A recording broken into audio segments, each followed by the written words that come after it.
King bridge এইটা লাগাতে ভাই, এটা সবজির ব্রিজ। এই দেখো সবজি বাজার হয়ে গেছে ভাই, মাছের বাজার হয়ে গেছে। সাধারণ মানুষ চলাচল করতে খুব কষ্টর, ফ্যামিলি লইয়া আটা যান না।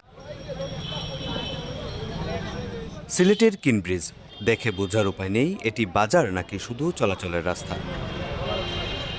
চলতি বছরের মার্চে সিলেট শহরের বিভিন্ন এলাকা থেকে হকারদের সরিয়ে নগরীর লালদিঘির পার হকার মার্কেটে পুনর্বাসন করে সিলেট সিটি কর্পোরেশন।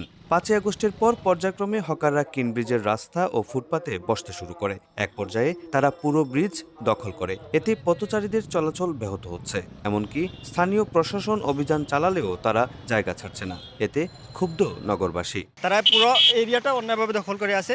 আর আমার কাছে মনে হয় যে এইখানে এই যে তাদের দখল করে ব্যবসার যে ব্যবস্থা, এইটার পিছনে কিছু একটা মহল জড়িত আছে।